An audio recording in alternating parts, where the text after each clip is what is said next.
الحمد لله وكفى والصلاة والسلام على عباده الذين اصطفى أما بعد فأعوذ بالله من الشيطان الرجيم بسم الله الرحمن الرحيم وإذ قال ربك للملائكة إني جاعل في الأرض خليفة قالوا وتجعل فيها من يفسد فيها ويسفك الدماء ونحن نسبح بحمدك ونقدس لك قال إني أعلم ما لا تعلمون صدق الله العظيم رب اشرح لي صدري ويسر لي أمري واحلل عقدة من لساني يفقهوا قولي۔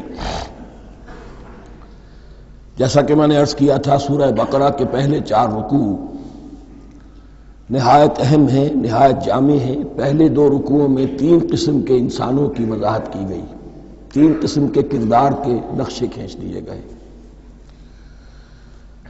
تیسرے رکوع میں قرآن مجید کی دعوت کا خلاصہ آ گیا، توحید فی العقیدہ، توحید فی العمل، یعنی عبادت اللہ کی، ایمان بالرسالت،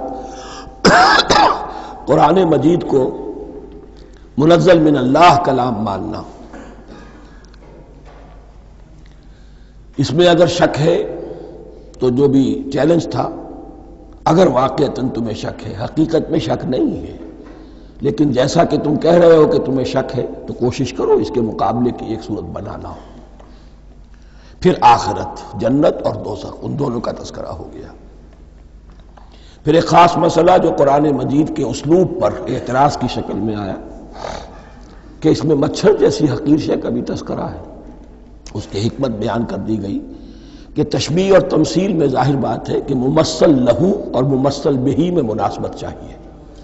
جس چیز کے لیے تمثیل بیان کی جا رہی ہے، جس شے سے تمثیل بیان کی جا رہی ہے، ان میں مناسبت ہونی چاہیے، اس میں عظیم یا حقیر کا کوئی سوال نہیں۔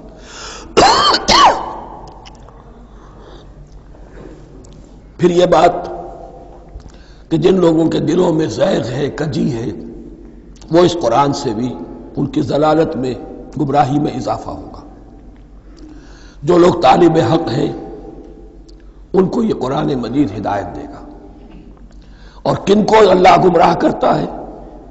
جو سرکش ہے، جو نمبر 1 اللہ سے جو عہد کر کے دنیا میں آئے تھے اس کی خلاف ورزی کر رہے ہیں، اور صلہ رحمی کے بجائے قطع رحمی کرتے ہیں۔ اس کے بعد ایک بہت اہم فلسفیانہ بات آ گئی، اور اسی کے ضمن میں نے اصل میں یہ ساری بات دہرائی ہے۔ میں نے کہا تھا کہ یہ بات واضح ہوگی آگے جا کر سورہ غافر میں۔ پھر ذہن میں لائیے کہ جب یہ صورت نازل ہوئی ہے، سورہ غافر نازل ہو چکی تھی، لہذا یہاں اجمالی تذکرہ ہے، وہاں تفصیلی تذکرہ ہے۔ اہل جہنم کا قول نقل ہوا ہے، ربنا امتنا اثنتین واحییتنا اثنتین فاعترفنا بذنوبنا فہل الی خروج من سبیل۔ اے اللہ، تو نے 2 مرتبہ ہم پر موت وارد کی، 2 مرتبہ ہمیں زندہ کیا، اب ہم نے اپنے قصور تسلیم کر لیے، تو اب یہاں سے بھی کوئی اور مرحلہ ہے یا نہیں؟ یہاں سے نکلنے کا بھی کوئی راستہ ہے یا نہیں؟ اس سے حقیقت یہ واضح ہوئی، انسان کی تخلیق اول ہوئی عالم ارواح میں، صرف ارواح کی حیثیت سے، اور حدیث میں آتا ہے الارواح جنود مجندہ، لشکروں کی شکل، تمام انسان۔ ان سے عہد لیا گیا الست بربکم قالوا بلا، پھر سلا دیا گیا ارواح کو۔ یہ گویا کہ پہلی موت تھی جو ہم گزار آئے۔ پھر عالم خلق کا مرحلہ آیا۔ عالم خلق میں یہ تناسل کے ذریعے سے رحم مادر میں جب ایک جنین تیار ہوتا ہے تو ایک حدیث ہے حضرت عبداللہ ابن مسعود سے، 4 مہینے کا جب جنین ہو جاتا ہے تو اس کے بعد وہ روح لا کر اس میں پھونک دی جاتی ہے۔ یہ گویا کہ احیاء اولا ہو گیا، پہلی مرتبہ کا زندہ کیا جانا، پہلی موت کی نیند سے جگا دیا گیا۔ اے تازہ واردان بساط ہوائے دل، اب ہم اس دنیا میں اس جسد کے ساتھ زندہ ہوئے، اب پھر موت آئے گی، جسد یہی چلا جائے گا جہاں سے آیا تھا، روح جہاں سے آئی تھی وہاں واپس جائے گی. ثم یمیتکم ثم یحییکم ثم الیہ ترجعون، پھر تمہیں اللہ کی طرف لوٹا دیا جائے گا. یہ ہے بہت گہرا نقطہ فلسفہ دین کا. اس کے بعد مضمون شروع ہو رہا ہے خلافت کا، جس کا اجمالی جو ہے تذکرہ تیسرے رکوع کی آخری آیت میں آ گیا. هو الذی خلق لکم ما فی الارض جمیعا، زمین میں جو کچھ ہے اے انسانوں تمہارے لیے پیدا کیا گیا. اسی کے ساتھ جڑتا ہوا مضمون اب خلافت کا آ رہا ہے.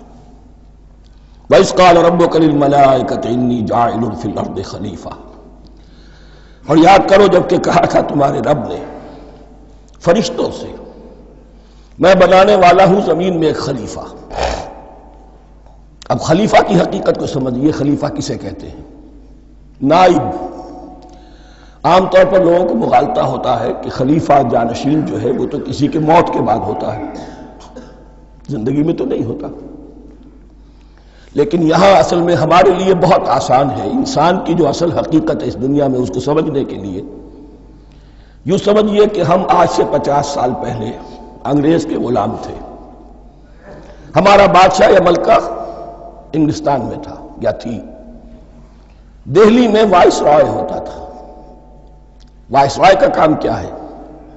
جو حکم آیا ہے ہز میجسٹیز گورنمنٹ کا یا ہر میجسٹیز گورنمنٹ کا جو حکم آیا ہے بلا چون و چرا بغیر کسی تغیر اور تبدل کے نافذ کرے. ہاں جہاں کوئی حکم وہاں سے نہیں ہے تو یہاں کے حالات میں بہترین اپنی رائے قائم کرے، غور و فکر کرے یہاں کی مصلحتیں کیا ہے. جو چیز بھی امپائر کی مصلحت میں ہو اس کے مطابق فیصلہ کر سکتا ہے. بین ہی یہی رشتہ ہے. اللہ ہے لیکن اللہ نے اپنے آپ کو غیب کے پردے میں چھپا لیا ہے. زمین پر انسان ہے. اب انسان کا کام یہ ہے جو ہدایت آ رہی ہے اللہ کی طرف سے اس پر تو بے چون و چرا عمل کرے. جہاں کوئی ایکسپریس ہدایت نہیں ہے، کوئی واضح ہدایت نہیں ہے، وہاں اپنے بیسٹ ججمنٹ کو ایکسرسائز کرے. اسی کا نام اجتہاد ہے. غور و فکر کرے، سوچے، اور جو بات روح دین کے زیادہ سے زیادہ مطابقت رکھنے والی ہو اس کو اختیار کر لے. بین ہی یہی رشتہ ہے در حقیقت رشتہ خلافت کہ جو اللہ اور انسان کے مابین ہے. اب یہ جو دی گئی ہے یہ حیثیت تمام انسانوں کو دی گئی ہے. پوٹینشلی ہر انسان اللہ کا خلیفہ ہے. لیکن جو اللہ کا باغی ہو جائے، جو خود حاکمیت کا مدعی ہو گیا، گویا کہ وہ باغی ہے.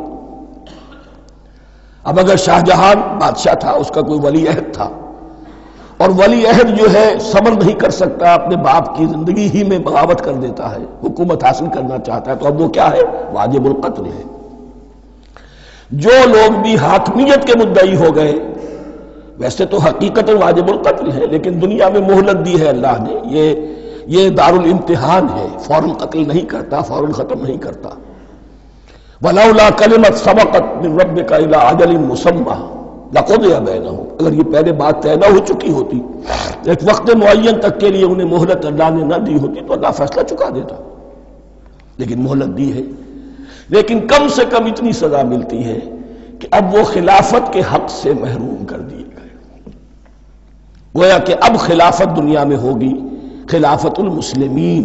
صرف وہی شخص کہ جو اللہ کو مانے اپنا حاکم مطلق وہ خلافت کا اہل ہے. تو یہ چند باتیں خلافت کی اصل حقیقت کے ضمن میں یہیں پر سمجھ لیجیے. وَإِذْ قَالَ رَبُّكَ لِلْمَلَائِكَةِ إِنِّي جَاعِلٌ فِي الْأَرْضِ خَلِيفَةً قَالُوا وَتَجْعَلُ فِيهَا مَن يُفْسِدُ فِيهَا وَيَسْفِكُ الدِّمَاءَ وَنَحْنُ نُسَبِّحُ بِحَمْدِكَ وَنُقَدِّسُ لَكَ. اور یاد کرو جب کہ تمہارے رب نے کہا تھا فرشتوں سے کہ میں زمین میں خلیفہ بنانے والا ہوں، تو انہوں نے کہا کہ کیا تو بنائے گا اس میں جو فساد مچائے گا اس میں اور خوریزی کرے گا. وَنَحْنُ نُسَبِّحُ بِحَمْدِكَ وَنُقَدِّسُ لَكَ. ہم آپ کی تسبیح اور تحمید اور آپ کی تقدیس میں لگے ہوئے ہیں. قَالَ إِنِّي أَعْلَمُ مَا لَا تَعْلَمُونَ. فرمایا میں جانتا ہوں جو تم نہیں جانتے. اب یہاں سوال پیدا ہوتا ہے کہ فرشتوں کو یہ گمان کیسے ہوا یا یہ خیال کیسے ہوا؟ دو رائے ہیں اس میں۔ ایک تو یہ کہ انسان کی تخلیق سے پہلے اس دنیا میں جنات تھے اور انہیں بھی کچھ اللہ نے تھوڑا سا اختیار دیا تھا اور انہوں نے یہاں فساد مچایا۔ انہی پر قیاس کرتے ہوئے فرشتوں نے سمجھا کہ انسان بھی پھر زمین میں فساد مچائے گا، خونریزی کرے گا۔ ایک دوسری اصولی بات یہ کہی گئی ہے کہ خلافت کا لفظ جب استعمال ہوا تو اس کے معنی ہے کہ کوئی نہ کوئی اختیار بھی ملے گا۔ جنات کے بارے میں خلافت کا لفظ کہیں نہیں آیا، انسان کے بارے میں آ رہا ہے۔ خلیفہ بالکل بے اختیار نہیں ہوتا، جیسا کہ میں نے عرض کیا، جہاں واضح حکم ہے تو اس کی تو تنفیذ، جہاں نہیں ہے وہاں اپنی رائے سے جتنا بھی بہتر سے بہتر سوچ سکتا ہو انسان رائے قائم کرے۔ یہ اختیار جو ہے، ظاہر بات ہے جہاں اختیار ہوگا صحیح استعمال ہونے کا بھی امکان ہے، غلط استعمال ہونے کا بھی امکان ہے۔ اختیار تو بلکہ یہ کہ آپ کا پولیٹیکل سائنس کا تو ایکسیم یہ ہے، authority turns to corrupt and absolute authority corrupts absolutely۔ تو ٹینڈنسی کرپشن کی ہوتی ہے اختیار کے اندر۔ اس بنا پر انہوں نے قیاس کیا کہ اس میں فساد ہوگا، خونریزی ہوگی۔ اللہ تعالیٰ نے فرمایا اپنی حکمتوں سے میں خود واقف ہوں، میں کیوں بنا رہا ہوں یہ میں جانتا ہوں، تم نہیں جانتے۔ وَعَلَّمَ آدَمَ الْأَسْمَاءَ كُلَّهَا، اور اللہ نے سکھا دیے آدم کو تمام کے تمام نام۔ اب اس میں بھی ایک رائے تو یہ ہے، بلکہ اس میں تقریباً اجماع ہے مفسرین کا، کہ اس سے مراد ہے تمام اشیاء کے نام، اور تمام اشیاء کے نام سے مراد ہے ان کی حقیقت کا علم۔ ہیومن نالج جو ہے اگر آپ اس کا تجزیہ کریں گے تو وہ یہی ہے کہ انسان ایک چیز کو پہچانتا ہے، پھر اس کے لیے ایک نام رکھتا ہے یا کوئی ٹرم اس کے لیے قائم کرتا ہے۔ اس نام یا ٹرم اور اس کے حوالے سے، اصطلاح کے حوالے سے بہت سے حقائق کو اپنے ذہن کے اندر محفوظ کرتا ہے۔ تو گویا کہ ان علمہ آدم الاسماء کلہا، تمام نام سکھا دیے کل مادی کائنات کے اندر جو کچھ وجود میں آنے والا تھا، ان سب کی حقیقت سے پوٹینشلی حضرت آدم کو آگاہ کر دیا۔ یہ پوٹینشل علم ہے، ہیومن نالج، جو ایکوائرڈ نالج ہے، جو انسان کو سم اور بسم اور اپنے اس دماغ کے کمپیوٹر کے ذریعے سے حاصل ہوتا ہے۔ ایک ہے ریویلڈ نالج جو اللہ وحی کے ذریعے سے بھیجتا ہے، ایک ہے ایکوائرڈ نالج، انسان خود علم حاصل کرتا ہے۔ اس نے آنکھوں سے دیکھا، کان سے سنا، نتیجہ نکالا اور اس کمپیوٹر نے اس کو پروسیس کیا، اس نتیجے کو کہیں میموری کے اندر سٹور کر لیا۔ یہ کمپیوٹر ہے بہت بڑا۔ پھر کچھ اور دیکھا، کچھ اور سنا، کچھ چھو کر معلوم ہوا، کچھ چکھ کر معلوم ہوا، کچھ سونگھ کر معلوم ہوا، کوئی اور نتیجہ نکلا، اسے وہ پاس میموری کے ساتھ اس کو ٹیلی کیا اور نتیجہ نکالا۔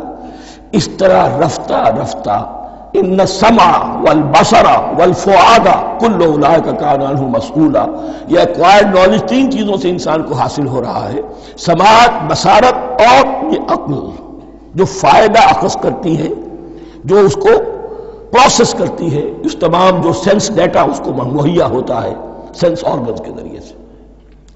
یہ علم ہے جو پوٹینشلی حضرت آدم کو دے دیا گیا۔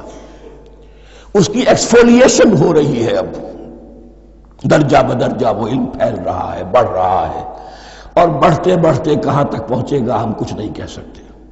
کہاں سے کہاں پہنچ گیا انسان۔ اس نصف صدی کے اندر علم انسانی میں جو ایکسپلوژن ہوا ہے، میں اور آپ اس کا تصور تک نہیں کر سکتے۔ اکثر بڑے بڑے جو سائنسدان ہیں انہیں تصور نہیں ہے، اس لیے کہ ایک شخص اپنی لائن فزکس کے بارے میں جانتا ہے کیا کچھ ہو گیا، یا فزکس کی بھی کسی شاخ کے بارے میں جانتا ہے، باقی دوسری جو لائن ہے اسے کچھ پتہ نہیں۔ اسپیشلائزیشن کا دور ہے، لہذا جو ایکسپلوژن کہا جائے، دھماکہ ہوا ہے علم کا، اس کا کوئی اندازہ نہیں ہے ہمارے پاس، اور کس تیزی کے ساتھ وہ چیز آگے بڑھ رہی ہے، کس تیزی کے ساتھ ایک چیز آج جو ایجاد ہوئی چند دنوں کے اندر اندر اس کے بعد اس کا نیا کوئی ورشن آ جاتا ہے اور یہ چیز جو ہے آبسولیٹ ہو جاتی ہے۔ کمیونیکیشن کے اندر جو انقلاب عظیم برپا ہوا ہے، تو آپ یہ سمجھیے کہ اقبال نے جو شعر کبھی کہا تھا کہ عروج آدم خاکی سے انجم سہمے جاتے ہیں کہ یہ ٹوٹا ہوا تارا مہ قابل نہ بن جائے۔ اور یہ مہ کامل بنے گا کب؟ جب دجال کی شکل اختیار کرے گا۔ دجال کون ہوگا؟ جو ان تمام قواعد طبیعہ کے اوپر قابو پا لے گا، جب چاہے گا جہاں چاہے گا بارش برسائے گا، رزق کے تمام خزانے اپنے ہاتھ میں لے لے گا، جو اس کے اوپر ایمان لائے گا اسی کو ملے گا، کسی اور کو نہیں ملے گا، اس کی آواز پوری دنیا میں سنائی دے گی، وہ چند دنوں کے اندر پوری دنیا کا چکر لگا لے گا۔ یہ ساری چیزیں جو حدیث میں دجال کے بارے میں آئی ہیں وہی اسی علم آدم ایکوائرڈ نالج کے اس حد کو پہنچ جانا کہ وہ ٹوٹل مسٹریز نیچر کی جو ہے وہ اس پر منکشف ہو جائے اور ان قواعد طبیعہ کو وہ ہارنس کر لے، قابو میں لے آئے اور انہیں استعمال کرے۔ کبھی جب ہمارے کسی بہت 200-300ویں کوئی پیڑھی میں کوئی ہمارے جد امجد ہوں گے جنہوں نے کوئی چٹان دیکھی کہ گری، پتھر پر پتھر ٹکرایا تو آگ اس میں سے شعلہ نکلا، اس کا یہ مشاہدہ کافی ہو گیا آگ پیدا کرنے کے لیے۔ پتھروں کو ٹکراؤ آگ پیدا کر لو، یہ اس دور کی سب سے بڑی ایجاد تھی، آگ، انرجی۔ اب وہ انرجی کہاں سے کہاں پہنچی؟ وہ آگ نے بھاپ کی شکل اختیار کی، پھر ہم نے بجلی ایجاد کی، اور کب کیا ہے ایٹمک انرجی ہے اور نہ معلوم کیا کیا ہے، واللہ اعلم۔ ان تمام چیزوں کا تعلق ہے خلافت ارضی کے ساتھ، لہذا فرشتوں کو جو بتایا گیا وہ یہ ہے کہ آدم کو علم بھی دیا جا رہا ہے، صرف اختیار ہی نہیں دیا جا رہا، علم دیا جا رہا ہے۔ وَعَلَّمَ آدَمَ الْأَسْمَاءَ كُلَّهَا ثُمَّ عَرَضَهُمْ عَلَى الْمَلَائِكَةِ، پھر ان تمام اشیاء کو پیش کیا فرشتوں کے سامنے۔ فَقَالَ أَنبِئُونِي بِأَسْمَاءِ هَؤُلَاءِ، اور فرمایا کہ مجھے بتاؤ ان چیزوں کے نام، ان کنتم صادقین، اگر تم سچے ہو۔ قالوا سبحانک لا علم لنا الا ما علمتنا، انہوں نے کہا پروردگار تو پاک ہے ہر نقص سے، ہر عیب سے، ہر ضعف سے، ہر احتیاج سے، مبرہ ہے، منزہ ہے، اعلیٰ ہے، ارفع ہے۔ لا علم لنا الا ما علمتنا، ہمیں کوئی علم حاصل نہیں سوائے اس کو جو تو نے ہمیں سکھا دیا ہے۔ اس کی تعبیر یہی بہتر معلوم ہوتی ہے کہ ملائکہ کی حیثیت در حقیقت اس کائناتی جو حکومت ہے اللہ کی، آفاقی حکومت، اس کے کارندوں کی ہے، یہ اس کے سول سرونٹس ہیں، تو ہر ایک کو صرف اس کے شعبے کے متعلق علم دیا گیا ہے، علم جامع نہیں ہے، تمام چیزوں کا علم یہ معلوم کرنے کی استعداد ان کے پاس نہیں ہے۔ کوئی فرشتہ فرض کیجئے بارش کے اوپر مامور ہے، کوئی پہاڑوں پر مامور ہے، جس کا ذکر سیرت میں آتا ہے کہ جب طائف میں حضور پر پتھراؤ ہوا ہے تو اس کے بعد ایک فرشتہ حاضر ہوا ہے کہ میں ملک الجبال ہوں، اللہ نے مجھے پہاڑوں پر مامور کیا ہوا ہے، آپ اگر فرمائیں تو جن لوگوں نے آپ کو ستایا ہے، یہ جو طائف جن دو پہاڑوں کے درمیان یہ وادی ہے، ان کو آپس میں ٹکرا دو کہ یہ پس کر اور سرما بن جائے۔ آپ نے فرمایا نہیں، کیا عجب، اللہ تعالیٰ ان کی اگلی نسلوں کو ہدایت دے دے۔ تو فرشتے ہیں، کوئی پہاڑوں پر مامور ہے، کوئی کسی خدمت پر مامور ہے، ان کو علم دیا گیا ہے صرف انہی کی اپنی جو بھی فرائض منصبی ہیں ان کے شعبے سے متعلق، کل نہیں۔ جامعیت جو ہے علم کی وہ ہے کہ جو حضرت آدم علیہ السلام کو پوٹینشلی دے دی گئی اور جو اب بڑھتے بڑھتے ایک بہت جلاور درخت بن چکا ہے۔ سبحانک لا علم لنا الا ما علمتنا انک انت العلیم الحکیم، یقیناً آپ ہی کی ذات ہے جو کل کے کل علم کی حامل ہے اور جس کے اوپر حکمت بھی، جس کی حکمت بھی کامل ہے، باقی تو ہر مخلوق میں سے ہر ایک کا علم ناقص رہے گا۔ العلیم، کل علم کا جاننے والا تو ہی ہے، الحکیم، کل حکمت وہ تو تیرے ہی پاس ہے۔ قال یا آدم انبئہم باسمائہم، اللہ نے فرمایا کہ آدم ان کو بتاؤ ان کے نام۔ فلما انباہم باسمائہم، تو جب انہوں نے بتا دیے ان کو، فرشتوں کو، ان کے نام، قال الم اقل لکم انی اعلم غیب السماوات والارض، تو اللہ نے فرمایا کہ میں نے کہا نہیں تھا کہ میں جانتا ہوں آسمانوں اور زمین کی تمام غائب چیزوں کو جو تمہاری نگاہوں سے بھی اوجھل ہے، غیب، میں ہر شے کا جاننے والا ہوں۔ وَأَعْلَمُ مَا تُبْدُونَ وَمَا كُنْتُمْ تَكْتُمُونَ، اور میں جانتا ہوں جو کچھ تم ظاہر کر رہے تھے، جو کچھ تم چھپا رہے تھے، چھپانے میں محسوس ہوتا ہے کہ ان کی خواہش یہ تھی کہ خلافت ہمیں ملے۔ ہم خدام ادب ہیں، ہر وقت تسبیح و تحمید اور تقدیس میں مصروف ہیں، جو حکم ملتا ہے بجا لاتے ہیں، تو یہ خلافت کسی اور مخلوق کو کیوں ملے؟ یہاں صرف یہ اور بتا دوں کہ یہ چونکہ اب ایک تیسری مخلوق کا ذکر بھی بعد میں آئے گا، 3 صاحب تشخص مخلوقات ہیں اللہ کی، صاحب تشخص، صاحب شعور، جن میں میں کا شعور ہے، انا، میں۔ ایک ملائکہ ہے، ان کی تخلیق نور سے ہوئی ہے۔ ایک انسان ہے جن کی تخلیق گارے سے ہوئی ہے۔ ایک جنات ہیں جن کی تخلیق آگ سے ہوئی ہے۔ باقی حیوانات ہیں، ان میں شعور تو ہے، خود شعوری نہیں ہے۔ Self consciousness, there is a world of difference between consciousness and self consciousness.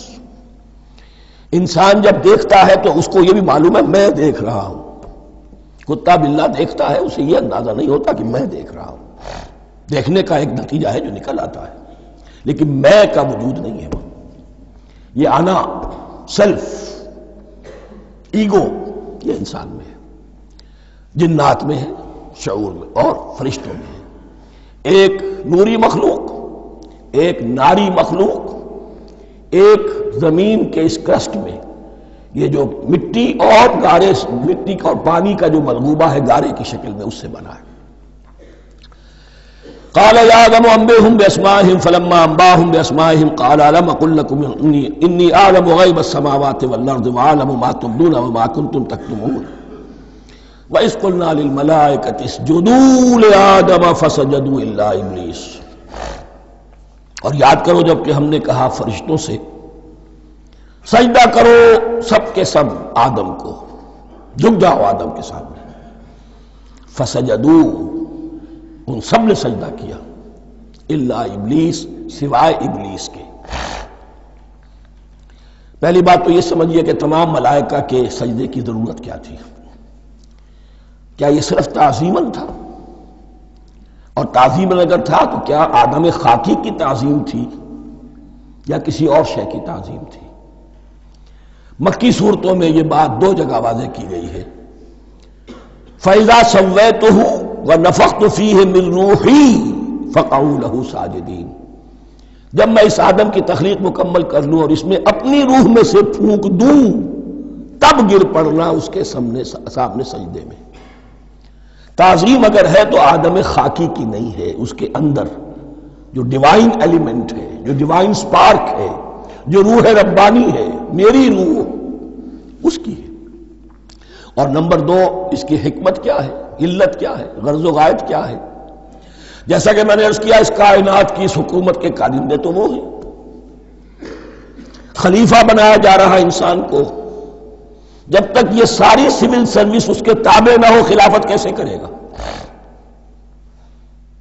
دیکھیے میں جانا چاہتا ہوں، چوری کرنے کے لیے جانا چاہتا ہوں، راستے میں کتنے فیکٹرز ہوں گے، کتنے فزیکل فینومینا ہوں گے۔ میں چلنا چاہتا ہوں، میں زمین کو دھکیلتا ہوں، زمین مجھے دھکیلتی ہے، زمین مجھے نہ دھکیلے تو میں کیسے چلوں گا؟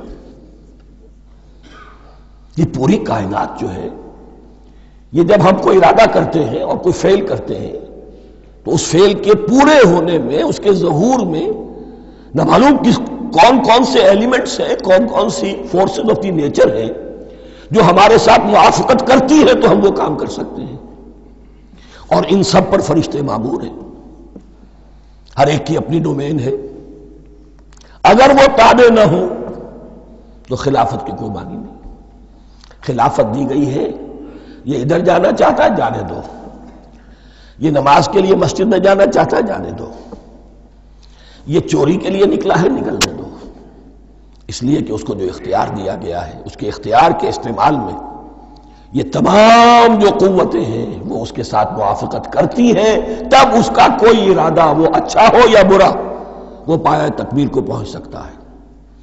یہ گویا کہ سبارڈینیشن اس کے لیے سمبل کہ تمام فرشتوں کو جھکا دیا گیا۔ البتہ اس آیت میں ایک مغالطہ پیدا ہوتا ہے، الا ابلیس، سوائے ابلیس کے۔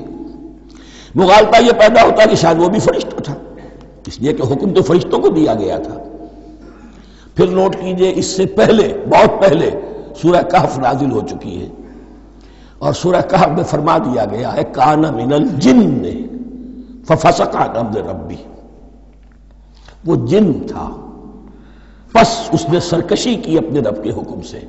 فرشتے کی شان یہ نہیں ہے، وہ اللہ کے کسی حکم کی سرتابی نہیں کرتا۔ لا یعصون اللہ ما امرہم ویفعلون ما یؤمرون، وہ اللہ کے کسی حکم کی نافرمانی نہیں کرتے اور جو حکم ملتا ہے بجا لاتے۔ یہ جنات کے اندر اختیار تھا، جیسے اختیار انسانوں کو دیا گیا ہے۔ جنات میں نیک بھی ہیں، بد بھی ہیں، اعلیٰ بھی ہیں، ادنا بھی ہیں، جیسے انسانوں میں۔ لیکن یہ عزازیل جو جن تھا، علم اور عبادت دونوں کے اعتبار سے بہت بلند ہو گیا تھا، اور یہ فرشتوں کا یوں سمجھیے کہ ہم نشین، فرشتوں کے ساتھ اس طور سے شامل، جیسے بہت سے انسان بھی اگر اپنی بندگی میں، زہد میں، عبادت میں، نیکی میں ترقی کریں تو ان کا ملأ اعلیٰ کے ساتھ، عالم ارواح کے ساتھ، عالم ملائکہ کے ساتھ ایک رابطہ قائم ہوتا ہے۔ اسی طریقے سے وہ جو عزازیل تھا، جن ہونے کے باوجود اپنی نیکی، عبادت، پارسائی اور اپنے علم میں فرشتوں سے بہت آگے تھا، اس لیے معلم الملکوت کی شکل اختیار کر چکا تھا۔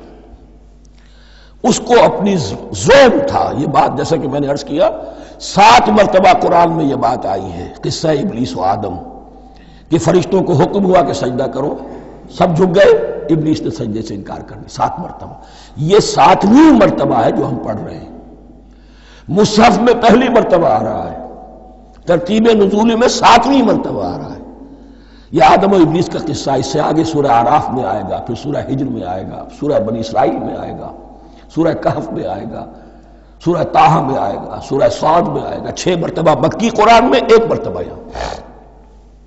تو یہاں اشارہ نہیں کیا، اس لیے مغالطہ ہو سکتا ہے، لیکن یہ کہ سورہ کہف میں آپ کو بتا چکا ہوں کان من الجن ففسق عن امر ربی، اس نے اپنے رب کے حکم سے سرتابی کی۔ نام اس کا عزازیل تھا، ابلیس اس کا صفاتی نام ہے اب، اس لیے کہ اب لسیبلسو کے معنی ہوتے ہیں مایوس ہو جانا۔ یہ اللہ کی رحمت سے بالکل مایوس ہے، اور مایوس جو ہو جائے وہ شیطان ہو جاتا ہے۔ اب میرا تو چھٹکارا نہیں ہے، جتنوں کو برباد کر سکوں کروں، میری تو عاقبت خراب ہو چکی ہے، جتنوں کو اپنے ساتھ، ہم تو ڈوبے ہیں سنم، تم کو بھی لے ڈوبیں گے۔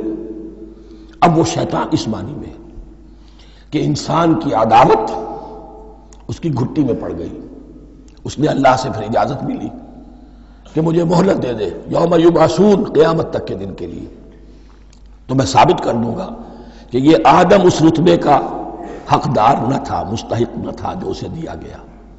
انا خیر منہ، میں اس سے بہتر ہوں، خلقتنی من نار وخلقتہ من طین، تو نے مجھے آگ سے بنایا، اسے گارے سے بنایا۔ لیکن یہ تکبر ہے در حقیقت کہ جس نے اسے راندہ درگاہ حق کر دیا۔ وَإِذْ قُلْنَا لِلْمَلَائِكَةِ اسْجُدُوا لِآدَمَ فَسَجَدُوا إِلَّا إِبْلِيسَ أَبَىٰ وَاسْتَكْبَرَ، ابا اس نے انکار کیا، واستکبر اور تکبر کیا، استکبار کیا، وَكَانَ مِنَ الْكَافِرِينَ۔ کانا عربی زبان میں 2 طرح کا ہوتا ہے، تامہ، ناقصہ۔ ایک معنی یہ ہو سکتے ہیں کہ ہو گیا، اب اپنے اس استکبار اور انکار کی وجہ سے کانا من الکافرین، وہ کافروں میں سے ہو گیا۔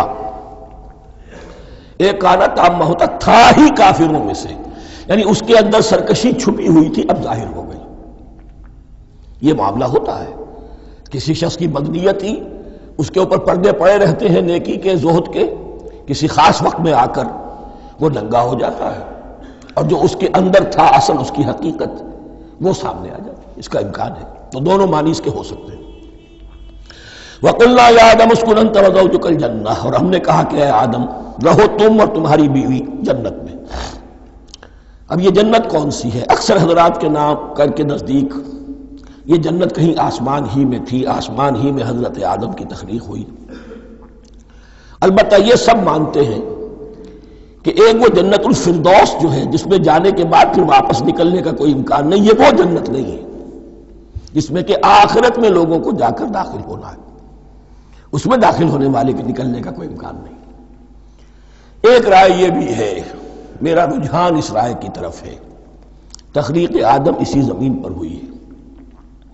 وہ جن مراحل سے گزری ہے تخلیق، وہ ایک علیحدہ مسئلہ ہے۔ بایولوجی اور وحی دونوں اس پر متفق ہیں کہ مٹی سے، کرسٹ آف دی ارتھ سے انسان بنا ہے، اس پر اتفاق ہے، قرآن کا بھی اور بایولوجی کا بھی، جدید علم الحیوانات کا بھی، علم الحیات کا۔ سٹیجز کیا ہیں اس میں اختلاف ہو سکتا ہے، اس کو چھوڑ دیجئے، وہ اس وقت کا بحث نہیں۔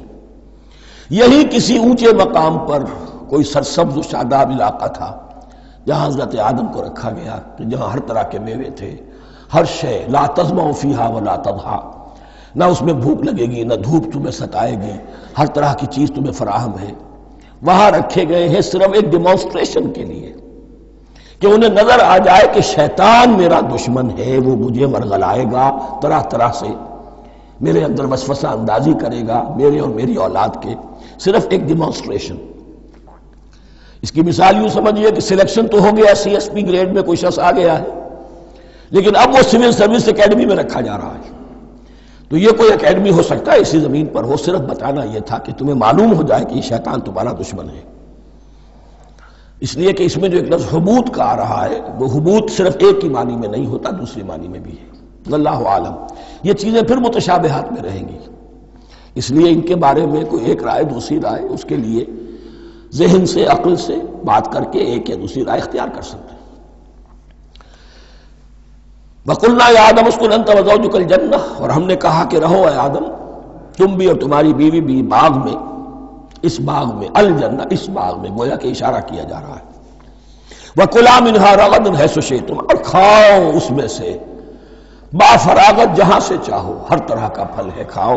وَلَا تَقْرَبَا هَٰذِهِ الشَّجَرَةَ، یہاں پہ اس درخت کا نام نہیں دیا گیا، اشارہ اس درخت کے قریب بن جانا۔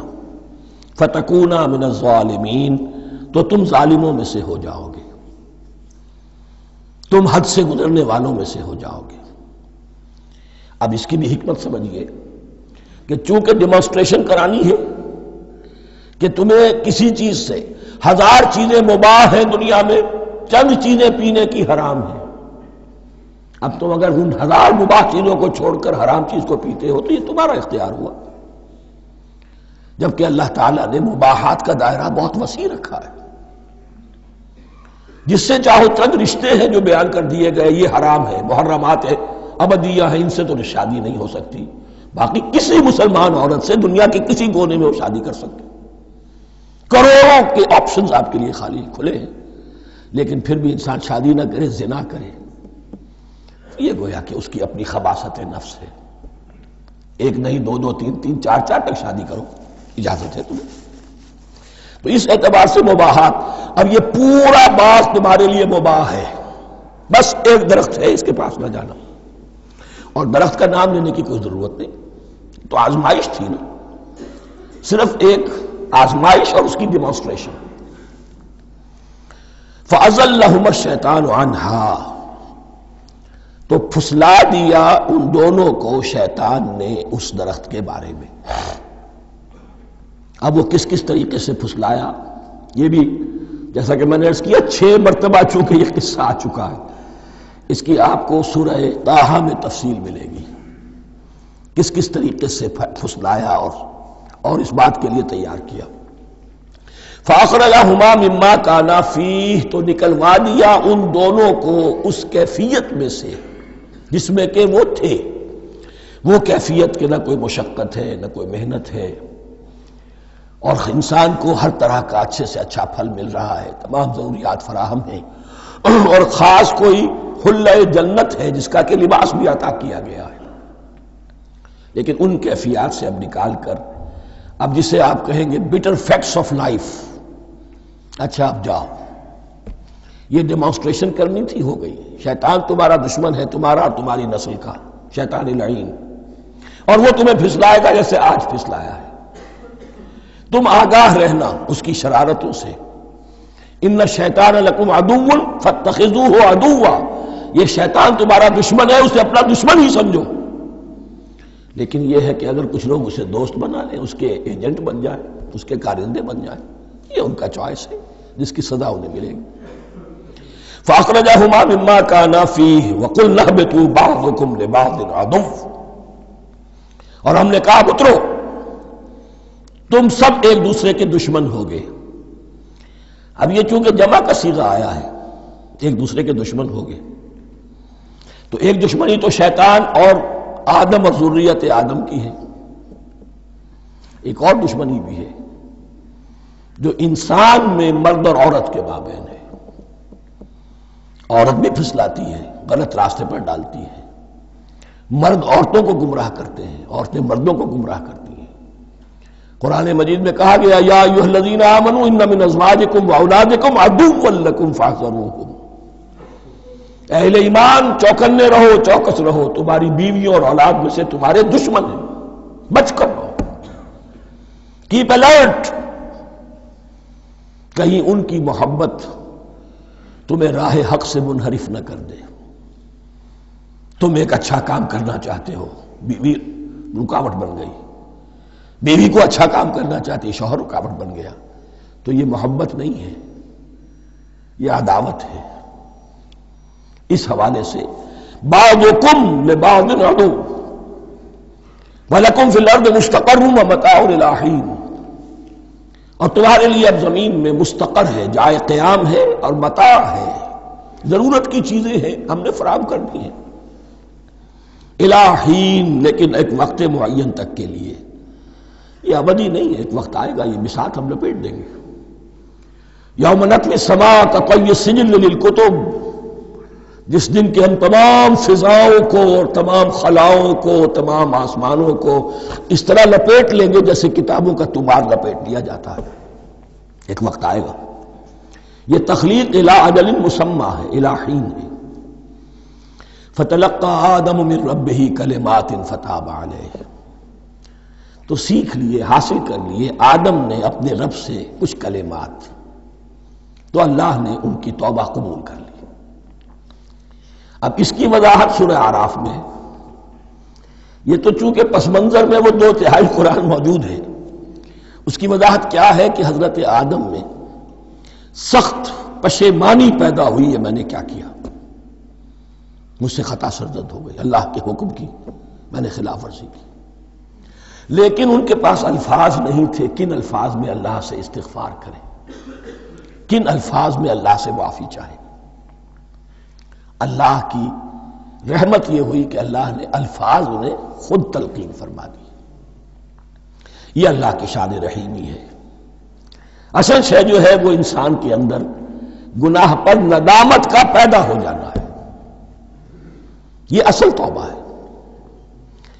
علامہ اقبال نے جو بڑی اپنی آغاز عنفوان شباب میں جو اشعار کہے تھے، ان میں سے ایک شعر کو سن کر پھڑک اٹھے تھے اس وقت کے اساتذہ بھی، موتی سمجھ کے شان کریمی نے چن لیے قطرے جو تھے میرے عرق انفعال کے، انفعال کہتے ہیں شرمندگی کو، شرمندگی سے میری پیشانی پر جو پسینے کے قطرے نمودار ہو گئے، میرے پروردگار کو وہ اتنے عزیز ہوئے، اس نے انہیں موتی کی طرح چن لیا۔ موتی سمجھ کے شان کریمی نے چن لیے قطرے جو تھے میرے عرق انفعال کے، تو فتلقى آدم من ربہ کلمات، ان پر پچھتاوا ہوا، ندامت ہوئی، اللہ نے انہیں الفاظ، وہ الفاظ کیا تھے وہ سورہ اعراف میں ہیں، ربنا ظلمنا انفسنا وان لم تغفر لنا وترحمنا لنکونن من الخاسرین، اے اللہ ہم نے اپنی جانوں پر ظلم کیا ہے، اور اگر تو نے ہمیں بخش نہ دیا اور رحم نہ فرمایا تو ہم تو خسارہ والوں میں ہو جائیں گے، تباہ ہو جائیں گے، برباد ہو جائیں گے۔ یہی پر فوری تقابل موجود ہے۔ غلطی ابلیس سے بھی ہوئی، حکم سے سرتابی ہوئی، لیکن اس پر ندامت نہیں ہوئی، تکبر کی بنا پر اور اکڑ گیا، انا خیر منہ۔ غلطی آدم سے بھی ہوئی، نافرمانی ہوئی، لیکن اس پر پشیمان ہوئے اور توبہ کی۔ وہ شیطنت ہے، یہ آدمیت ہے، ورنہ کوئی انسان گناہ سے اور معصیت سے مبرہ نہیں ہے۔ حضور کی ایک حدیث ہے، کلو بنی آدم کلکم خطاؤون، کلو بنی آدم خطاؤون وخیر الخطائین التوابون۔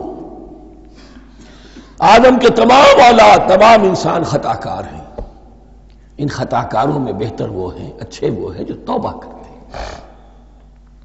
تو یہاں حضرت آدم سے غلطی ہوئی، انہوں نے توبہ کی، پشیمانی ہوئی، ندامت ہوئی، اس نے کی اور اس پر جم گیا، اصرار کیا۔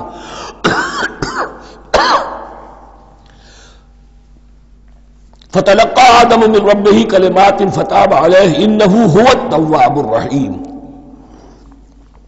یقیناً وہی تو ہے بہت توبہ کو قبول فرمانے والا اور بہت رحم فرمانے والا۔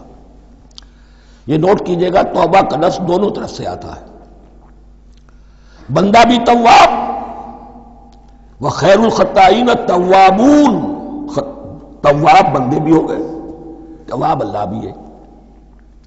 اس کی اصل حقیقت کیا ہے؟ بندے نے خطا کی اور دور ہو گیا اللہ سے، اللہ نے اپنی رحمت کی نگاہ اس سے پھیر لی۔ بندے نے توبہ کی، اللہ پھر اپنی رحمت کے ساتھ اس کی طرف متوجہ ہو گیا۔ توبہ کے معنی پلٹنا۔ بندہ معصیت سے توبہ کر کے اپنی اصلاح کی طرف، بندگی کی طرف، اطاعت کی طرف پلٹ آیا۔ اللہ نے جو اپنی نظر رحمت پھیر لی تھی، اللہ نے پھر وہی اپنی شان غفاری اور رحیمی کے ساتھ بندے کی طرف توجہ فرما لی، جس کے لیے حدیث میں الفاظ آتے ہیں، تم اگر میری طرف بالشت بھراؤ گے میں ہاتھ بھراؤں گا، تم اگر چل کر آؤ گے میں دوڑ کر آؤں گا، ہم تو مائل بکرم ہے کوئی سائل ہی نہیں، راہ دکھلائیں کسے رہنم منزل ہی نہیں۔ وہ تو تواب ہے، بس فرق یہ ہے کہ تابہ بندے کے لیے ہوگا تو الہ ہوگا، تابہ الہ، انی تبت الیک، اور جب اللہ کی طرف سے ہوگا تابہ علیہ، وہ اعلیٰ ہوگا، اس پر توبہ کی، یعنی اللہ کی بلند شان ہے تو انسان توبہ کرتا ہے تو اس کی طرف توبہ کرتا ہے۔ اللہ کی شان کیا ہے؟ وہ توبہ کرتا ہے تو بندے پر اعلیٰ، فتاب علیہ انہ هو التواب الرحیم۔ قلنا اہبطوا منہا جمیعا، ہم نے کہہ دیا اتر جاؤ اس سے تم سب کے سب، فَإِمَّا يَأْتِيَنَّكُم مِّنِّي هُدًى، اب یہاں لفظ آیا اہبطوا، یہاں بھی پہلے بھی آیا ہے۔ جو حضرات یہ سمجھتے ہیں کہ تخلیق آدم آسمانوں پر ہوئی ہے اور جنت بھی وہ آسمان میں ہے جہاں رکھے گئے تھے، آزمائشی یا ٹریننگ یا ڈیمانسٹریشن والی جنت، وہ یہاں حبوط کا ترجمہ کریں گے کہ آسمان سے زمین پر اترنے کا حکم دیا گیا۔ جو لوگ سمجھتے ہیں یہی کسی بلند مقام پر تھے، وہ کہتے ہیں کہ نیچے اترو، کسی بڑی اونچی سطح مرتفع پر اگر کوئی جگہ تھی تو اب نیچے اترو اور جاؤ، اب تمہیں زمین میں ہل چلانا پڑے گا، اب روٹی حاصل کرنے کے لیے یہ جو نعمتوں کے دسترخوان یہاں بچھے ہوئے تھے یہ اب تمہارے لیے نہیں ہے۔ اس کے لیے اس معنی میں اس لفظ کا استعمال جو ہے وہ آ جائے گا آگے چل کر اسی سورہ بقرہ کے اندر، کہ اس معنی میں بھی سورہ بقرہ کے 7ویں رکوع میں یہ لفظ استعمال ہوا ہے، تو امکان اس کا بھی ہے۔ بس اس سے آگے ادھر یا ادھر کی زیادہ بحث کرنے کا یہ موقع دورہ ترجمہ قرآن میں نہیں ہے۔ قُلْنَا اهْبِطُوا مِنْهَا جَمِيعًا فَإِمَّا يَأْتِيَنَّكُم مِّنِّي هُدًى فَمَن تَبِعَ هُدَايَ فَلَا خَوْفٌ عَلَيْهِمْ وَلَا هُمْ يَحْزَنُونَ، تو جب بھی آئے گی تمہارے پاس میری جانب سے کوئی ہدایت، تو جو کوئی میری ہدایت کی پیروی کرے گا اس کے لیے نہ خوف ہوگا اور نہ وہ حزن سے دوچار ہوگے۔ یہ ہے علم انسانی کا دوسرا گوشہ، ریویلڈ نالج۔ اس چوتھے رکوع کی جو حسن ہے اسے دیکھیے، شروع میں ایکوائرڈ نالج کا ذکر ہے جو پوٹینشلی حضرت آدم کی ذات میں رکھ دیا گیا، اور جو انسان نے پھر اپنی محنت سے ان السمع والبصر والفؤاد اس کے ذریعے سے آگے بڑھایا۔ یہ علم ہے چل رہا ہے، آج مغربی اقوام ہم سے بہت آگے ہیں، کبھی ایک زمانے میں مسلمان آگے نکل گئے تھے، لیکن ظاہر بات ہے کہ اس دنیا میں عروج تو انہی کو ہوگا جو ان چیزوں میں سب سے زیادہ جس کی آگہی حاصل ہوگی۔ البتہ ایک علم وہ ہے جو آسمان سے نازل ہوتا ہے، یہ گیون ہے، ریویلڈ نالج ہے، یہ وحی ہے۔ فَإِمَّا يَأْتِيَنَّكُم مِّنِّي هُدًى، تمہارے مقام خلافت کا تقاضا یہ ہے جو احکام ہمارے آئے، جو ہدایات ہم بھیجیں، ان کو تو پوری طریقے سے اس کی پیروی کرو۔ فمن تبع ہدایہ، تو جو کوئی بھی میری ہدایت کی پیروی کرے گا، فلا خوف علیہم ولا هم يحزنون، والذین کفروا، اور جو ناشکری کریں گے، کفر کریں گے، انکار کریں گے، وکذبوا بآیاتنا، اور ہماری آیات کو جھٹلائیں گے، فاولئک اصحاب النار هم فیہا خالدون، تو وہ جہنمی ہوں گے، آگ والے ہوں گے، اس میں ہمیشہ ہمیشہ رہیں گے۔ یہ ہے گویا کہ چارٹر، اس نوع انسانی کو جو ابدی چارٹر اللہ نے دیا ہے۔ جبکہ زمین کا چارج دے دیا گیا خلیفہ کی حیثیت سے۔ یہاں یہ 4 رکوع جو ہے سورہ بقرہ کے، جو میں نے عرض کیا تھا، قرآن کی دعوت، قرآن کا بنیادی فلسفہ، اس پر یہ جام ہے، اور یہ مکی صورتوں کے مضامین کا خلاصہ۔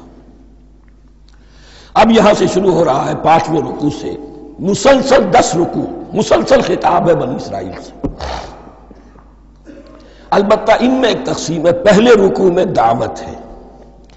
دعوت جب ہوتی ہے تو آمادہ کرنا، تشویق، ترغیب، دلجوئی، نرمی، یہ دعوت کے اجزائے لا ينفک ہیں، اس کے بغیر دعوت مؤثر نہیں ہوتی۔ لہذا ان 7 آیات میں یہ یوں سمجھیے کہ ان 10 رکوعوں کے لیے یہ بمنزلہ فاتحہ ہے، جیسے سورہ فاتحہ 7 آیتوں کی، ایسے ہی اس دعوت سابقہ امت مسلمہ کو دعوت دی جا رہی ہے۔ تو کس طرح دی جا رہی ہے؟ یہ کون تھے؟ یہ بھی مسلمان ہی تو تھے نا، کافر تو ہو گئے حضور کا انکار کر کے، ورنہ وہ موسیٰ کے ماننے والے، شریعت ان کے پاس، بڑے بڑے علماء ان میں، علم کا چرچا ان میں، سب کچھ تھا، ان کو دعوت دی جا رہی ہے۔ لیکن میں اس لیے آپ کو چاہتا ہوں، اس کو توجہ دلا رہا ہوں، آج اگر مسلمانوں میں جو غافل ہو گئے، اپنی حقیقت کو بھول گئے، اپنے فرض منصبی سے غافل ہو گئے، دنیا کے اور قوموں کی طرح کی ایک قوم بن کر رہ گئے، اگر کوئی ایک داعی گروہ کھڑا ہو، کوئی جماعت، کوئی فرد، اور اس سے جماعت بنے، تو ظاہر بات ہے سب سے پہلے اسے اسی امت کو دعوت دینی ہوگی، اس لیے کہ دنیا تو اسلام کو پہچانے گی اس امت کے حوالے سے۔ فزیشین ہیل بائی سیلف، پہلے یہ تو ٹھیک ہو، یہ کہیں پر صحیح اسلام کا نمونہ پیش کرے تو دنیا کو دعوت دے سکو گے، آؤ دیکھو یہ ہے اسلام۔ اس لیے ان کو جو دعوت دینے کا اسلوب ہونا چاہیے وہ عکس ہوگا اس اسلوب کا جو ان 7 آیات میں ہمارے سامنے آ رہا ہے۔ یا بنی اسرائیل اذکروا نعمتی التی انعمت علیکم، اے بنی اسرائیل، اسرائیل کو سمجھ لیجئے یہ مرکب لفظ ہے، اسم، اسی سے اسیر بنا ہے، اسیر جو کسی کا قیدی ہوتا ہے، ایل عبرانی میں اللہ کے لیے ہے، اور اسرائیل کا ترجمہ ہے عبداللہ، اللہ کا غلام، اللہ کے ساتھ بندھا ہوا، اس کی اطاعت کے قلاتے کے اندر۔ تو یہ اسرائیل یہ لقب ہے حضرت یعقوب علیہ السلام کا، ان کے 12 بیٹے تھے، 12 بیٹوں سے جو نسل چلی وہ بنی اسرائیل ہے، انہی میں حضرت موسیٰ کی بعثت ہوئی اور تورات انہیں دی گئی، پھر یہ ایک بہت بڑی امت بنے۔ ان پر 4 ادوار آ چکے تھے قرآن مجید کے نزول کے وقت تک، 2 مرتبہ اللہ کی رحمت کی بارشیں ہوئیں، انہیں عروج نصیب ہوا، 2 مرتبہ ان کو دنیا پرستی، شہوت پرستی، اللہ کے احکام کو پس و پیش ڈال دینے کی سزا میں عذاب کے کوڑے ان پر برسے۔ اس کا ذکر آئے گا سورہ بنی اسرائیل کے پہلے رکوع میں۔ اس وقت جب کہ قرآن نازل ہو رہا ہے، اس وقت وہ اپنے اس زوال کے دور میں تھے۔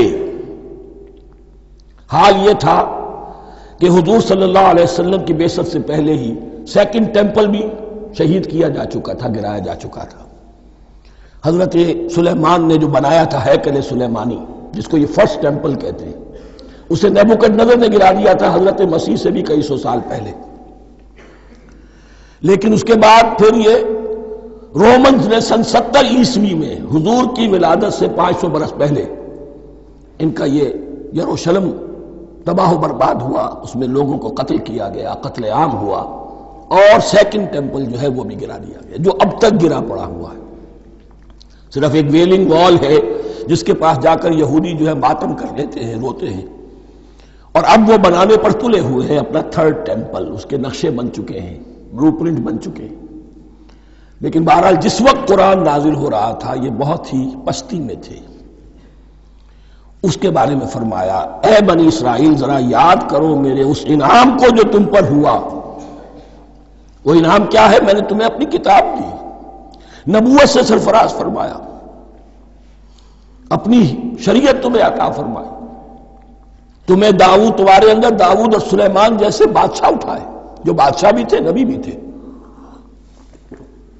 وَأَوْفُوا بِعَهْدِي، اور میرے وعدے کو پورا کرو تاکہ میں بھی اپنے وعدے کو پورا کروں۔ یہ وعدہ ہے جو کتاب استثناء جو ہے اولڈ ٹیسٹمنٹ کی، ڈیوٹرانومی، اس کے 18ویں باب کی آیت نمبر 18 اور 19 میں ہے۔ حضرت موسیٰ سے خطاب کر کے اس میں اللہ نے یہ الفاظ فرمائے، میں ان کے بھائیوں میں سے تیرے مانند ایک نبی برپا کروں گا اور اس کے منہ میں اپنا کلام ڈالوں گا، اور وہ وہی کچھ بتائے گا جو میں اس سے کہوں گا۔ یہ گویا کہ حضرت موسیٰ علیہ السلام کی امت کو بتایا جا رہا تھا کہ نبی آخر الزمان آئیں گے اور تمہیں انہیں قبول کرنا ہے۔ قرآن مجید میں اس کا بڑا تفصیلی ذکر سورہ اعراف میں آئے گا انشاءاللہ، لیکن یہاں فرمایا اوفوا بعہدی اوف بعہدکم، تم میرا عہد پورا کرو، میرے اس نبی کو تسلیم کرو، اس پر ایمان لاؤ، اس پر کی صدا پر لبیک کہو، تو میں تمہیں میرے انعام و اکرام اور بڑھتے چلے جائیں گے۔ وَإِيَّايَ فَارْهَبُونِ، اور صرف مجھ سے ڈرو۔ وَآمِنُوا بِمَا أَنزَلْتُ مُصَدِّقًا لِمَا مَعَكُمْ، اور ایمان لاؤ اس پر جو میں نے نازل کیا ہے، جو تمہارے پاس جو تورات ہے اس کی تصدیق کرتے ہوئے آیا ہے۔ اس کے دو معنی ہے، ایک تو قرآن تصدیق کرتا ہے تورات کی اور انجیل کی، فیہا ہدی و نور، فیہ ہدی و نور، اور دوسرے یہ کہ قرآن اور محمد صلی اللہ علیہ وسلم ان پیشین گوئیوں کے مصداق بن کر آئے ہیں جو تورات میں تھی، ورنہ وہ پیشین گوئیاں جھوٹی ثابت ہوتی۔ ان کے مصداق کون ہے؟ قرآن اور محمد صلی اللہ علیہ وسلم، یہ دونوں معنی اس کے ہیں۔ وَآمِنُوا بِمَا أَنزَلْتُ مُصَدِّقًا لِمَا مَعَكُمْ وَلَا تَكُونُوا أَوَّلَ كَافِرٍ بِهِ، اور دیکھو تم ہی سب سے پہلے ان کا کفر کرنے والے نہ بن جاؤ۔ تمہیں تو سب کچھ معلوم تھا، تم تو منتظر تھے، تم تو آخری نبی کے انتظار میں تھے اور ان کے حوالے سے دعائیں کیا کرتے تھے کہ اللہ اس نبی آخری زمان کے واسطے سے ہماری مدد فرما اور کافروں کے مقابلے میں ہمیں فتح عطا فرما۔ یہ آئے گا آگے چل کر اسی سورۃ بقرہ کے اندر۔ لیکن اب تم ہی سب سے بڑھ کر کافر ہو گئے، تم ہی سب سے بڑھ کر دشمن ہو گئے۔ وَلَا تَكُونُوا أَوَّلَ كَافِرٍ بِهِ وَلَا تَشْتَرُوا بِآيَاتِي ثَمَنًا قَلِيلًا، اور دیکھو میری ان آیات کے عوض حقیر سی قیمت قبول نہ کرو۔ یہ آیات الہیہ ہیں، ان کو رد کر رہے ہو، کس لیے؟ ہماری مسندیں، ہماری حیثیت، ہماری چودراہٹیں، کہیں ان پر کوئی آنچ نہ آ جائے۔ حقیر سی چیزیں، یہ صرف اس دنیا کا سامان ہے، اس کے سوا کچھ نہیں۔ وَلَا تَشْتَرُوا بِآيَاتِي ثَمَنًا قَلِيلًا وَإِيَّايَ فَاتَّقُونِ، اور صرف مجھ سے تقوی اختیار کرو، میرا تقوی اختیار کرو۔ وَلَا تَلْبِسُوا الْحَقَّ بِالْبَاطِلِ وَتَكْتُمُوا الْحَقَّ وَأَنْتُمْ تَعْلَمُونَ، اور نہ گڈمڈ کرو حق کے ساتھ باطل کو، اور مت چھپاؤ حق کو، ذرا حالے کہ تم جانتے ہو۔ یہ بات اچھی طرح نوٹ کر لیجیے، جانتے بوجھتے کرنا، ایک ہے مغالطے میں کرنا، وہ ضلالت ہے، گمراہی ہے۔ ایک جان بوجھ کر کرنا، حق کو پہچان کر اسے رد کرنا، یہ پھر اللہ تعالیٰ کے غضب کو دعوت دینا ہے، wrath of اللہ، اس کے غضب کو دعوت دینا ہے کہ حق کو پہچان کر اس کی نفی کی جائے۔ وانتم تعلمون. علماء یہود قرآن مجید میں آگے چل کر آئے گا ایسے پہچانتے تھے محمد کو اور قرآن کو جیسے اپنے بیٹوں کو، یعرفونہ کما یعرفون ابناہم، ایسے پہچانتے جیسے اپنے بیٹوں کو. واقیموا الصلاۃ وآتوا الزکاۃ، دیکھو نماز قائم کرو، زکوٰۃ ادا کرو. وارکعوا مع الراکعین، اور جھکنے والوں کے ساتھ جھکو. یہ اول تو رکوع کو انہوں نے اپنے ہاں سے خارج کر دیا تھا، ثانیاً باجماعت نماز ان کے ہاں ختم ہو گئی تھی. وارکعوا مع الراکعین، جماعت باجماعت نماز کی طرف اشارہ ہے. اتامرون الناس بالبر وتنسون انفسکم، کیا تم لوگوں کو نیکی کا حکم دیتے ہو، تقوی کی، پارسائی کی تعلیم دیتے ہو؟ میں کہہ رہا ہوں نا کہ اصل میں مخاطب کون ہے؟ علماء یہود. اس آیت سے ثابت ہو گیا عالم ہمارا بھی جب بھی کھڑا ہوگا اونچے سے اونچا آواز کہے گا، اعلیٰ سے اعلیٰ بات کہے گا. اکثر و بیشتر کا حال یہ ہے کہ ان کا اپنا کردار دیکھیے تو کوئی مناسبت ہی نہیں اس سے کہ جو وہ بات کہہ رہا ہے. جو لوگوں کو دعوت دے رہا ہے اس پر خود عمل نہیں. تو یہی در حقیقت علماء یہود کا کردار بن چکا تھا. اتامرون الناس بالبر وتنسون انفسکم، کیا تم لوگوں کو نیکی کا حکم دیتے ہو اور خود اپنے آپ کو بھول جاتے ہو؟ وانتم تتلون الکتاب، اور یہ سب کچھ تم کر رہے ہو اس حال میں کہ کتاب پڑھتے بھی ہو، تورات پڑھتے ہو، صاحب تورات ہو. ہمارے بھی بہت سے علماء کا، علماء سو جنہیں ہم کہتے ہیں، حال یہ ہو چکا ہے. خود بدلتے نہیں، قرآن کو بدل دیتے ہیں. ہوئے کس درجہ فقیہان حرم بے توفیق. جو صورتحال ہے صرف قرآن کا متن بچا ہوا ہے، اس کے مفہوم میں، اس کی تفسیر میں، اس کے ترجمے میں تو تحریفیں موجود ہیں، بڑی بڑی تحریفیں موجود ہیں. متن بچا ہوا ہے، وہ اس لیے کہ اللہ تعالیٰ نے اس کی حفاظت کا ذمہ لیا ہے. وَاسْتَعِینُوا بِالصَّبْرِ وَالصَّلَاةِ، اور مدد حاصل کرو دو چیزوں سے، صبر اور نماز. یہ صبر کا لفظ یہاں پر بہت قیمتی ہے، بہت بامانی ہے. علماء سو کیوں وجود میں آتے ہیں؟ جب وہ دنیا کے کتے بن جائیں گے تو وہ دین کو بدنام کرنے والے ہوں گے. بظاہر دینی مناسب ہیں لیکن اصل میں ان کے پردے میں دنیا داری کی جا رہی ہے، صبر نہیں. بس صبر کے ساتھ اور نماز کے ساتھ، اس لیے کہ آپ صحیح راستے پر آئیں گے. اگر کوئی عالم دین لوگوں پر تنقید کرے گا، لولا ینہاہم الربانیون والاحبار، کیوں نہیں روکتے ان کے علماء اور ان کے اولیاء اور صوفیاء ان کو حرام کھانے سے اور جھوٹ بولنے سے؟ اگر کوئی شخص روکے گا اس کو پھر نذرانے تو نہیں ملیں گے، اس کی خدمتیں تو نہیں ہوگی. اگر تو دنیا میں صبر اختیار کرنا ہے تب تو آپ حق بات کہہ سکتے ہیں، اور اگر دنیاوی ایمبیشنز ہیں تو پھر آپ کو کہیں نہ کہیں کمپرومائز کرنا پڑے گا. وَاسْتَعِینُوا بِالصَّبْرِ وَالصَّلَاةِ، صبر اور نماز.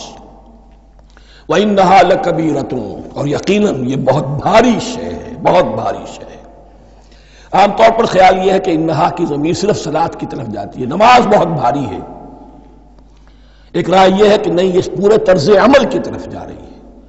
یہ طرز عمل کہ خود صبر کرو، اس دنیا میں صبر کرو، دنیا اور دنیا کے متعلقات میں کم سے کم پر قانے ہو جاؤ اور حق کا بول بالا کرنے کے لیے میدان میں آ جاؤ. یہ طرز عمل، اور اس میں پھر نماز، الصلاۃ عماد الدین. وَإِنَّهَا لَكَبِيرَةٌ إِلَّا عَلَى الْخَاشِعِينَ، یہ یقیناً بہت بھاری چیز ہے. یہ روش، یہ رویہ بھی بہت بھاری اور نماز بھی بہت بھاری ہے، سوائے ان خشوع رکھنے والوں کے، ڈرنے والوں کے، جن کے دل جھک گئے ہیں اللہ کے سامنے. الذین یظنون انہم ملاقو ربہم، جنہیں یہ یقین ہے کہ انہیں اپنے رب سے ملاقات کرنی ہے، جیسا کہ میں نے شروع میں توجہ دلائی تھی. وبالآخرۃ ہم یوقنون، یہ ایمان بالآخرت ہے جو انسان کو سیدھا رکھتا ہے عمل کے میدان میں. الذین یظنون انہم ملاقو ربہم وانہم الیہ راجعون، اور جنہیں یہ یقین ہے کہ بالآخر اسی کی طرف ہمیں لوٹنا ہے. بارک اللہ لی ولکم فی القرآن العظیم ونفعنی وإیاکم بالآیات والذکر الحکیم.